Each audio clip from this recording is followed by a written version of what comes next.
বিসমিল্লাহির রহমানির রহিম। আসসালামু আলাইকুম। আশা করি যে যেখানে আছেন আল্লাহ তাআলার অশেষ রহমতে অনেক অনেক ভালো আছেন। আজকে আপনাদের সাথে একটা চায়ের রেসিপি শেয়ার করব। সকাল সকাল এক কাপ চা না খেলে আমার জানি দিনটাই শুরু হয় না। তো আশা করি রেসিপিটা আপনাদের কাছে ভালো লাগবে। প্রথমে চুলে একটা হাঁড়ি বসিয়ে দিয়েছি আর এখানে দিয়ে দিচ্ছি চিনি। এখানে 3 টেবিল চামচের মতো দেব। তবে আপনি আপনার স্বাদ অনুযায়ী চিনিটা কম বেশি করে দিতে পারেন। তো এখন এর মধ্যে দিয়ে দিব চা পাতা।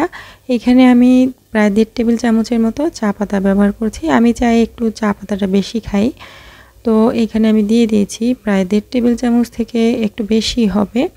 তো এখন এর মধ্যে দিয়ে দিচ্ছি আদা থেতো করে নেওয়া 1 চা চামচ আর 3টা এলাচ একবারে থেতো করে দিয়েছি আর 2 টুকরা দারচিনি।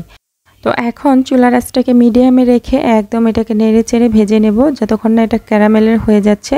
তো এটা খুব বেশি কিন্তু ভাজা যাবে না, তাহলে কিন্তু তিতা লাগবে। যখন এরকম হয়ে যাবে তখন আমি এর মধ্যে দুধ দিয়ে দিচ্ছি আর এই পর্যায়ে চুলার আঁচটাকে একদম কমিয়ে রাখতে হবে।